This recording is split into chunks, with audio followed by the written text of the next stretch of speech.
मैं आज बात करके आपको समझाना चाहूँगा, कुछ तथ्य आपको दिखाना चाहूँगा जिससे आपको समझ में आ जाएगा कि भारतीय जनता पार्टी लगभग हर चुनाव कैसे जीत लेती है। और भारतीय जनता पार्टी के साथ एक बेनिफिट ये भी है कि इनके पास बहुत सारे ऐसे अलग संगठन हैं। भारतीय जनता पार्टी की अपनी खुद की टीम है, इसके अलावा आरएसएस, वीएचपी, विश्व हिंदू परिषद, बजरंग दल और अन्य ऐसे छोटे संगठन हैं जो चुनाव के समय में भारतीय जनता पार्टी को सपोर्ट करके मतदाताओं को वोटिंग के टाइम कन्वर्ट करते हैं। आम आदमी पार्टी और ख़ास तौर पर एआईएमआईएम के लोगों को मैं कहना चाहता हूं कि सोशल मीडिया पर लड़ाई लड़ने से बेहतर है अपने ज़मीनी स्तर पर बूथ लेवल पर कार्यकर्ताओं को खड़ा करना। लेकिन एक दौर ऐसा आएगा जब एमआईएम को भी लोग गंभीरता से लेकर चुनाव में उन्हें सीटें जिताएंगे। एक समय में भी एमआईएम के कार्यकर्ताओं की मेहनत की वजह से एमआईएम भी देश में एक राष्ट्रीय पार्टी तक पहुंच सकती है। गुजरात में भारतीय जनता पार्टी की बम्पर जीत हुई है। ये ठीक ऐसे ही है जैसे दिल्ली में आम आदमी पार्टी की जीत होना। इस दोनों ही जीत के पीछे केवल एक साधारण सा कारण है, लेकिन जिसे आप और मैं नज़रअंदाज कर जाते हैं। आज मैं सुबह से देख रहा हूँ बहुत बड़े बड़े पत्रकारों उनके विश्लेषण में भी यह बात कहीं ना कहीं गुम सी दिखी हुई है। ये पार्टी के चुनाव जीतने के लिए सबसे महत्वपूर्ण पैमाना होता है, लेकिन लोग इसे नज़रअंदाज कर देते हैं। मैं आज आपको दिखाना चाहूँगा वो तथ्य जिसके आधार पर आप तय कर सकते हैं कि किस राज्य में कौन सी पार्टी जीत रही है। हमें ऐसा लगता है कि अरविंद केजरीवाल, राहुल गांधी या नरेंद्र मोदी की सभा के बाद मौसम बदल जाते हैं, मतदाता का विचार बदल जाता है। ये फैक्टर है, लेकिन केवल 1%। जो ग्राउंड पे सबसे ज़्यादा महत्वपूर्ण फैक्टर होता है वो है किसी पार्टी के लिए उसका संगठन। मैं ये बातें आज आपको इसलिए कह रहा हूँ क्योंकि बहुत से चुनाव को मैंने बहुत करीब से देखा है और ये जो एक पैरामीटर है, एक जो पैमाना है, वो लगभग पार्टियाँ नज़रअंदाज कर जाती हैं। मैं आज बात करके आपको समझाना चाहूँगा, कुछ तथ्य आपको दिखाना चाहूँगा जिससे आपको समझ में आ जाएगा कि भारतीय जनता पार्टी लगभग हर चुनाव कैसे जीत लेती है। वो 51,782 बूथों पर हुए हैं, जिसमें से 16,207 बूथ ऐसे हैं जो संवेदनशील रहे हैं। ये पूरा गणित इन 51,782 के आसपास घूमता है। भारतीय जनता पार्टी का आपने बार बार अलग अलग प्रोग्राम देखा होगा जिसमें बड़े बड़े नेता, यहाँ तक कि अमित शाह, जेपी नड्डा और नरेंद्र मोदी जी अपने बूथ के अध्यक्षों से बात करते हैं। आपने एक प्रोग्राम उत्तर प्रदेश में देखा होगा, मेरा बूथ सबसे मजबूत। भारतीय जनता पार्टी अपना जो 90% मेहनत और खर्चा करती है वो अपने बूथों पे करती है। एक बूथ आपको मतदाता को खींच कर लाना और मतदान कराने के लिए सबसे ज़रूरी होता है। सभा, स्टार प्रचारक, बेहतरीन वक्ता, मीडिया चैनल और बाकी जो तथ्य है वो केवल 1% ही प्रभाव डालते हैं, लेकिन जो सबसे ज़्यादा प्रभाव डालता है वो है आपका मतदान केंद्र यानी कि बूथ। इस बूथ पर जिसकी जितनी ज़्यादा पकड़ होगी उसके जीतने के परसेंटेज, चांसेस उतने बढ़ जाते हैं। अगर मैं गुजरात चुनाव का विश्लेषण करूं, जो मैं अभी थोड़ी देर पहले रिपोर्ट्स मैंने चुनाव आयोग के वेबसाइट से निकाली है, उसके मुताबिक 51,700 बूथ वाले गुजरात विधानसभा चुनाव में सबसे ज़्यादा जो बूथ पर व्यक्ति थे वो भारतीय जनता पार्टी के पास थे।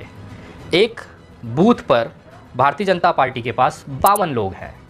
अगर अब संगठनात्मक बात करा जाए तो एक संगठन के पास एक बूथ कमेटी होती है। भारतीय जनता पार्टी ने एक बूथ पर 2 कमेटियां बनाई हुई हैं, जिसमें एक बूथ पर 25 कार्यकर्ता होते हैं। उन 25 कार्यकर्ताओं पर एक निगरानी रखने के लिए बूथ अध्यक्ष बनाया जाता है। यहाँ तक कि भारतीय जनता पार्टी ने एक कदम और आगे जाते हुए हर एक पन्ने के लिए एक पन्ना अध्यक्ष बनाया है। जैसे बूथ अध्यक्षों की लिस्ट होती है 25, तो मेरे अंदाज के हिसाब से, अनुभव के हिसाब से उसमें 3 के आसपास पन्ना अध्यक्ष होंगे। एक पन्ने पर 10 कार्यकर्ता होते हैं जिसे आप बूथ के कार्यकर्ता समझते हैं। उन कार्यकर्ताओं को देखने के लिए एक इंसान होता है और उस तमाम बूथ को निगरानी करने के लिए एक बूथ अध्यक्ष बनाया जाता है। इस तरह से अगर हम 2 पन्नों का 2 अलग अलग संगठन बूथ लेवल का तैयार करें तो भारतीय जनता पार्टी के पास 25 और 25 ऐसे 50 बूथ लेवल पर कार्यकर्ता हैं। इसको निगरानी करने के लिए 2 बूथ अध्यक्ष, यानी कि 52 का आंकड़ा अगर आप लमसम पकड़ें एक बूथ पर, तो ये दिखाता है कि भारतीय जनता पार्टी 52 कार्यकर्ताओं को नियुक्त कर चुकी है यहाँ आज 2022 के समय गुजरात के विधानसभा चुनाव में। ये जो 52 टोटल जो कार्यकर्ता हैं, जिसे आप बूथ के कार्यकर्ता कहते हैं, ये जाके घरों से मतदाताओं को खींच के लाते हैं और चुनाव लड़वाते हैं। इनका कार्य केवल अपने लोकल वार्ड के अंदर, एक वार्ड के अंदर 1400-1500 मतदाता होते हैं। इस वार्ड के अंदर, एक बूथ के अंदर, एक मशीन के ऊपर इस तरह के मतदाताओं को खींच के लाकर मतदान कराना। अगर आपके पास लोग ज़्यादा हैं तो आपको मतदान पड़ने की जो चांसेस हैं वो बढ़ जाते हैं। अगर मैं बात करूं कांग्रेस की, तो कांग्रेस के पास एक बूथ पर केवल 10 लोगों का टीम है। यही आम आदमी पार्टी का जो आंकड़ा है वो 5 के नीचे है, और जो ओवैसी की पार्टी AIMM है वो बहुत ही दयनीय हालत में है संगठन के मामले में। केवल एक का एवरेज एक बूथ पर इनका बन रहा है। अगर एक बूथ पर 52 के हिसाब से कैलकुलेट किया जाए तो भारतीय जनता पार्टी के पास 26,92,664 बूथ कार्यकर्ता केवल गुजरात के अंदर हैं। अगर कांग्रेस की बात की जाए तो 5,17,820 कार्यकर्ता गुजरात के पास है। आम आदमी पार्टी का ये आंकड़ा 2,58,000 के आसपास है, और MIM की हालत 50,000 के आसपास भी नहीं है। यही सबसे बड़ा कारण है जहां पर चुनाव गड़बड़ होता है। अगर आपको साधारण भाषाओं में बताओ जाओ तो ये तो बूथ कार्यकर्ता है, लेकिन जिस दिन मतदान होता है उस दिन और संख्या में लोग बूथों पर काम करते हैं, जिसमें पोलिंग एजेंट होते हैं, टेबल पे कार्यकर्ता बिठाए जाते हैं, और एक बड़ा कार्यकर्ता का तबका होता है जो घरों से, अपने वाहनों से, अन्य साधनों से आपको बिठाकर मतदान केंद्र तक ले जाते हैं, वोट कराते हैं और वापस आपको घर छोड़ते हैं। भारतीय जनता पार्टी के पास इस समय सबसे ज़्यादा एक अंदाज़न 150 लोगों का एक टीम जो केवल एक बूथ पर काम करता है। अगर ऐसा माना जाए 1500 वोटरों के, मतदाताओं के एक बूथ पर 150 कार्यकर्ता अगर भारतीय जनता पार्टी के हैं, मतलब एक कार्यकर्ता के जिम्मे केवल 10 मतदाता होते हैं।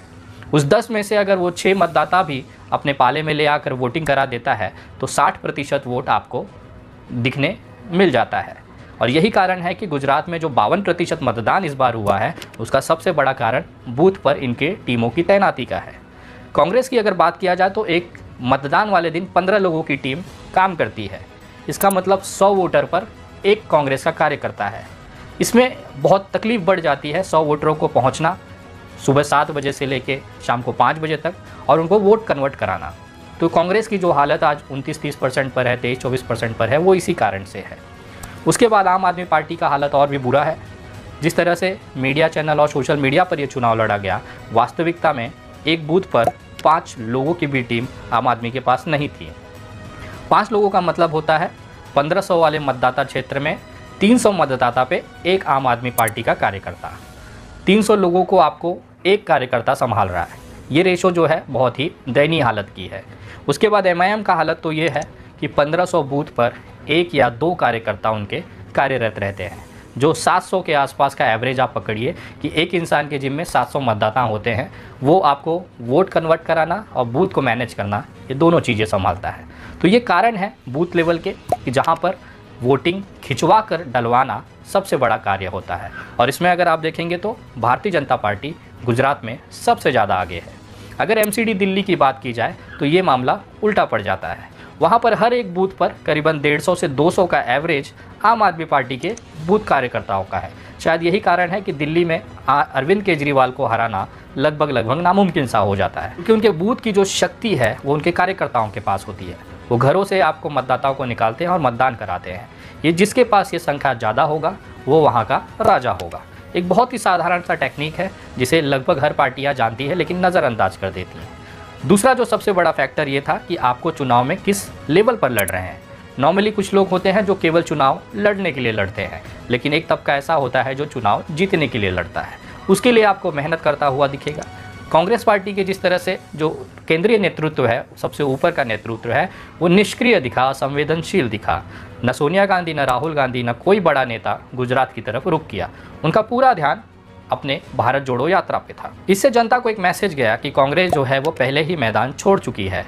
बाकी जो उनके जो नेता थे वो चाहे कितना भी मेहनत कर लेते, वहाँ पर उनकी मेहनत बेकार हो जाती है जब सेनापति ही मैदान में नहीं उतरता है। आम आदमी पार्टी की तरफ से केवल एक इंसान लगातार मेहनत कर रहा था, अरविंद केजरीवाल, जिसको देखने के बाद इनके जो वोट परसेंटेज वो बढ़े हैं। इसका केवल एक फ़ायदा है, भले ही आम आदमी पार्टी गुजरात चुनाव में कुछ बेहतर नहीं कर पाई है, लेकिन उनको वोट परसेंटेज के हिसाब से अब एक राष्ट्रीय पार्टी का दर्जा मिल जाएगा, जो इस देश में केवल 6 हैं। 7वीं जो पार्टी बनेगी वो आम आदमी पार्टी एक राष्ट्रीय पार्टी के तौर पर नामांकित हो सकती है।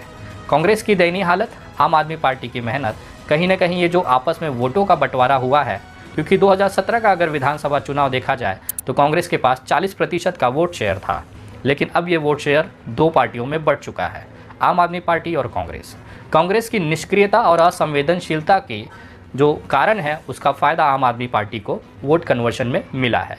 लेकिन इन दोनों की लड़ाई में भारतीय जनता पार्टी का वोट शेयर बढ़ चुका है, क्योंकि गुजरात में भारतीय जनता पार्टी के कार्यकर्ताओं ने लोगों को ये महसूस कराया कि कांग्रेस भी नहीं जीत रही है, आम आदमी पार्टी भी नहीं जीत रही है, तो जो जीत रही है उसे अपना वोट दीजिए, अपना वोट खराब मत कीजिए।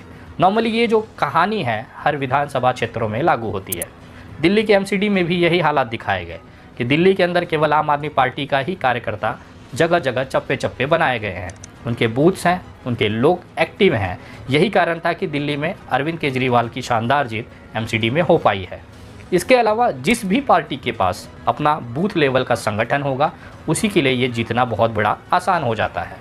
आम आदमी पार्टी और ख़ास तौर पर एआईएमआईएम के लोगों को मैं कहना चाहता हूं कि सोशल मीडिया पर लड़ाई लड़ने से बेहतर है अपने ज़मीनी स्तर पर बूथ लेवल पर कार्यकर्ताओं को खड़ा करना। भले ही आप किसी भी जात धर्म वैचारिक मुद्दे पर लड़ते हों, लेकिन जब तक आपके पास संगठन और मजबूत संगठन नहीं होगा तब तक आप कोई भी चुनाव न जीत पाएंगे न उसे ठीक से लड़ पाएंगे। आज से कुछ साल पहले कांग्रेस 125 साल पुरानी पार्टी लगातार 70 सालों तक सत्ता में इसीलिए काबिज रह पाई, लड़ पाई, बैठ पाई क्योंकि उनके पास एक मजबूत बूथ लेवल का संगठन था। धीरे धीरे ये जो बूथ लेवल का संगठन कांग्रेस का था वो शिफ्ट होकर अब भारतीय जनता पार्टी के पास है। और भारतीय जनता पार्टी के साथ एक बेनिफिट ये भी है कि इनके पास बहुत सारे ऐसे अलग संगठन हैं। भारतीय जनता पार्टी की अपनी खुद की टीम है, इसके अलावा आरएसएस, वीएचपी, विश्व हिंदू परिषद, बजरंग दल और अन्य ऐसे छोटे संगठन हैं जो चुनाव के समय में भारतीय जनता पार्टी को सपोर्ट करके मतदाताओं को वोटिंग के टाइम कन्वर्ट करते हैं। तो ये कुछ तथ्य है जिसे लगभग हर यूट्यूबर, हर पत्रकार ने अवॉइड करना चाहा, लेकिन असली जीत का कारण लगभग यही पैमाना होता है।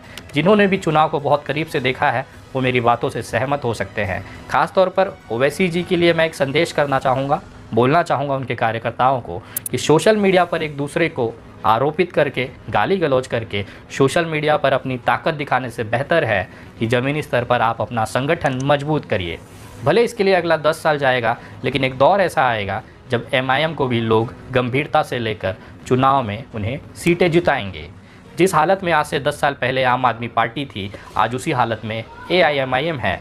हो सकता है जिस तरह से आज 3 राज्यों में अपना एक बड़ा वोट शेयर लेके आम आदमी पार्टी उभरी है, एक समय में भी एमआईएम के कार्यकर्ताओं की मेहनत की वजह से एमआईएम भी देश में एक राष्ट्रीय पार्टी तक पहुंच सकती है। लेकिन उसके लिए ज़मीनी स्तर पर आपको मेहनत करने की ज़रूरत है।